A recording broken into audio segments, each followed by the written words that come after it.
Tyler. As fun as it is watching this mental breakdown take place, I have to ask, what the hell are you doing? I'm, trying to get my hat to just float and spin in midair. Alright then, proceed. He knows he can't actually do that, right? I'd give him another 5 seconds. You think it's the hat? I think it might be the hat. Fine, maybe another 10.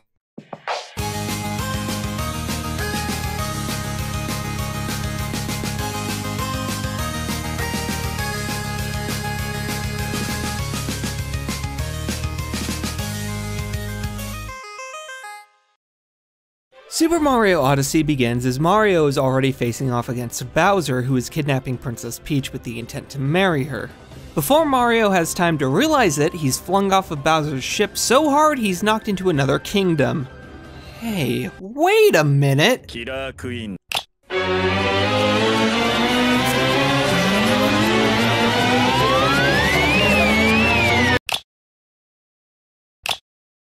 I knew it! It is the hat!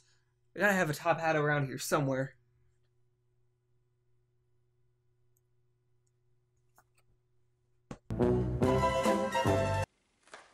By Jove, what an interesting read.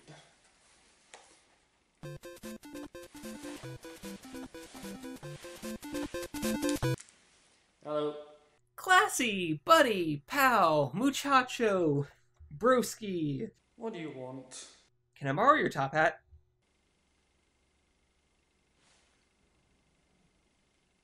No. Well, time for plan B.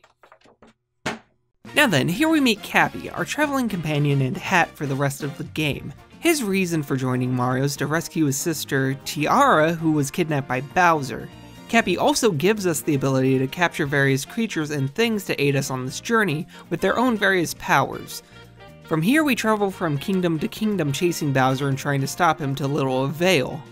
Past that, there isn't really much story. I mean, it's a Mario game. It takes some very basic motivation to get the game going. So, moving right along. I feel Odyssey is the most agile Mario has ever been. Of course you have your standard triple jump and ground pound, but on top of that, the dive from 64 and Sunshine is back, along with the crouch jump, ground pound jump, and the long jump. On top of that, Mario now has access to a roll, allowing him to move the fastest he ever has before. That's right, you too can experience all the fun of playing a Sonic game without having to play a Sonic game.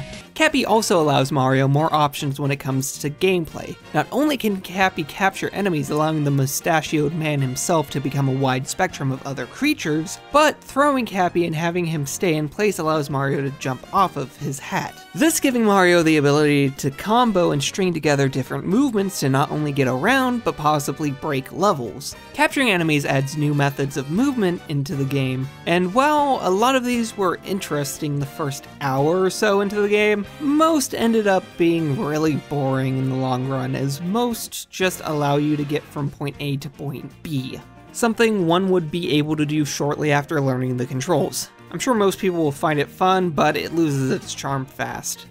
Now, I hesitate to call this game a collectathon. I mean, there are a lot of moons to collect throughout the game, and you have the kingdom-specific coins, but that's really it. I guess it's as much of a collectathon as Mario 64 and Sunshine are, but I'd have to say to a lesser extent, as more often than not the game leaves moons just out in plain sight. Whereas others are completely hidden with no context clues to help find them. It's the equivalent of telling someone to complete a puzzle and only giving them 1/3 of the puzzle pieces. Good luck, fucker.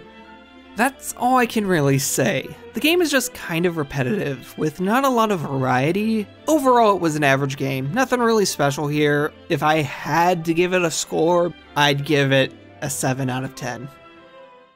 Hey, Tyler, how long have you been wearing that hat? What hat? Do you mean this hat? Did you honestly expect that to do anything? Yeah, kinda.